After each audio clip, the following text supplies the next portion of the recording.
In questo video spiego 3 fantastici proverbi italiani. Questo è un podcast di italiano per stranieri. Più precisamente, questo podcast è pensato per quelle persone che vogliono passare al livello avanzato di italiano. Se hai imparato l'italiano come lingua straniera, sei nel posto giusto. Io sono Luca e ti do il benvenuto sul mio canale. Guardando questo video imparerai 3 famosi detti italiani che potrai usare quando parli in italiano. Se li userai farai sicuramente un'ottima impressione e dimostrerai di conoscere molto bene la lingua italiana. Allacciati la cintura di sicurezza e preparati a decollare verso il regno dell'italiano avanzato. Il primo proverbio di cui volevo parlare è: tra il dire e il fare c'è di mezzo il mare. Questo è probabilmente il mio proverbio preferito. Questa è la versione completa, poi spesso sentirete soltanto la prima parte, cioè tra il dire e il fare, puntini sospensivi.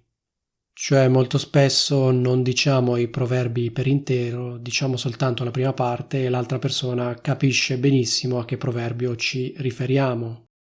Il proverbio fondamentalmente sottolinea la differenza tra il parlare di una cosa, il dire, e il farla concretamente, il fare. Parlare è facile, ma fare concretamente le cose è molto più difficile.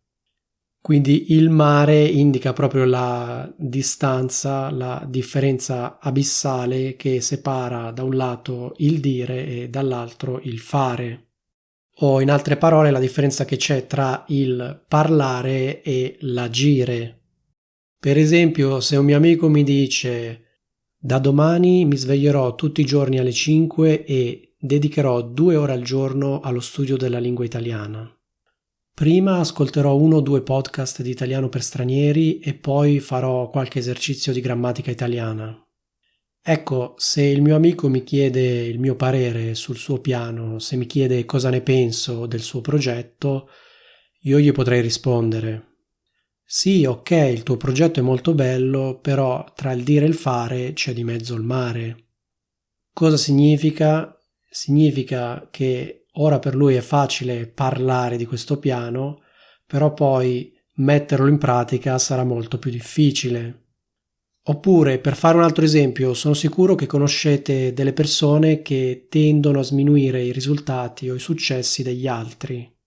In riferimento a qualcosa che ha fatto qualcun altro, queste persone per esempio dicono: e vabbè, capirai, non è poi così difficile.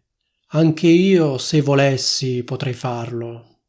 Sicuramente conoscete delle persone di questo tipo. Per esempio, una persona di questo tipo potrebbe dire: e vabbè, capirai cosa ci vuole a raggiungere il livello C1 di italiano. Anche io lo potrei raggiungere se mi impegnassi veramente. Non è difficile, basta studiare un po' tutti i giorni. Ecco, voi a questa persona potreste rispondere: tra il dire e il fare c'è di mezzo il mare. Oppure potete anche dirle solo la prima parte, cioè tra il dire e il fare, e la persona capirà sicuramente cosa intendete.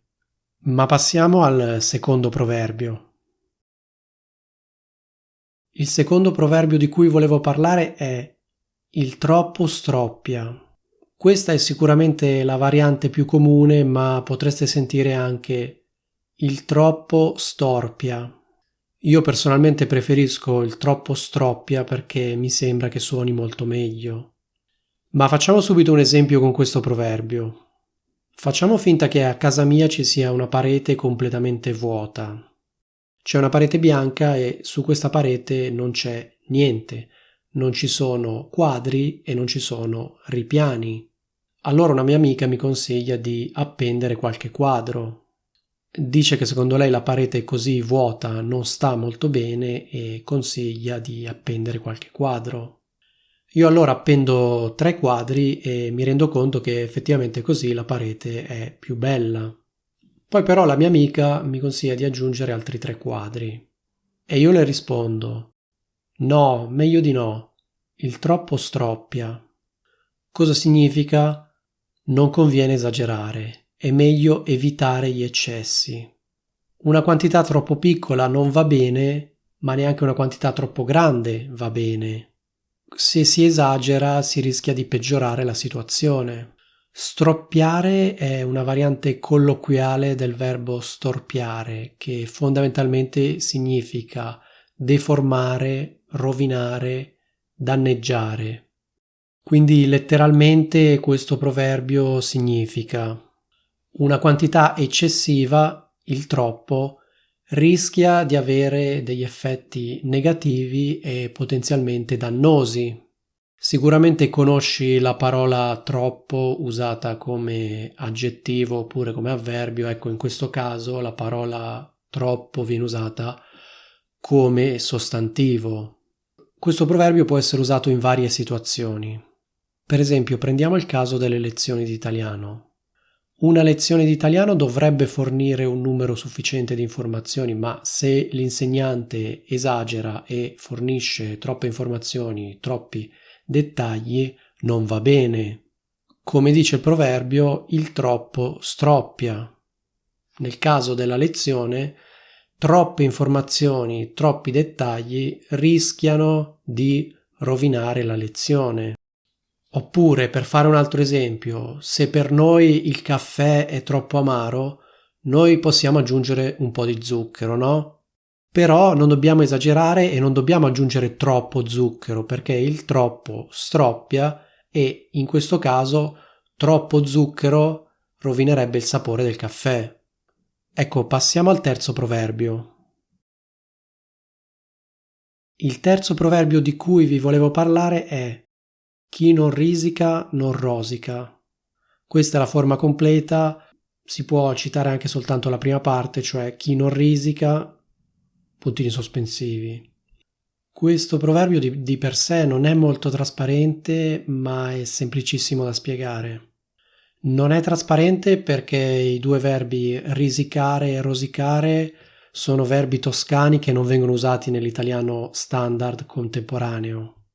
Risicare è una variante toscana del verbo rischiare, mentre rosicare è un verbo che in toscano significa mangiare oppure guadagnare. Il proverbio fondamentalmente significa che chi non rischia non ottiene nulla, oppure, per dirla altrimenti, che per ottenere determinate cose bisogna rischiare. Per esempio, se voi avete fatto qualcosa di rischioso e qualcuno ve lo fa notare, voi gli potete rispondere: chi non risica non rosica. Significa: sì, è vero, ho fatto una cosa rischiosa, però a volte per ottenere determinate cose è necessario rischiare. Per esempio, facciamo finta che Luigi vada dal suo capo e gli dica: guardi, se non mi aumenta lo stipendio del 30% me ne vado. E facciamo finta che il capo di Luigi sorprendentemente accetti la proposta di Luigi. Ecco, in questo caso Luigi, per ottenere un aumento dello stipendio, ha dovuto fare una cosa piuttosto rischiosa. E se qualcuno fa notare a Luigi che quello che ha fatto era piuttosto rischioso, Luigi potrebbe rispondere: chi non risica non rosica. Ecco, se hai dei dubbi o delle domande, mi raccomando, fammelo sapere nei commenti qua sotto. Qui in alto magari ti lascio la scheda di un altro video che ti consiglio vivamente di guardare se il tuo obiettivo è quello di parlare l'italiano in modo naturale. Se vuoi migliorare il tuo livello, mi raccomando, iscriviti al canale, perché su questo canale pubblico regolarmente delle lezioni che sono pensate per chi vuole passare dal livello intermedio al livello avanzato di italiano. E che la forza dell'italiano avanzato sia con te.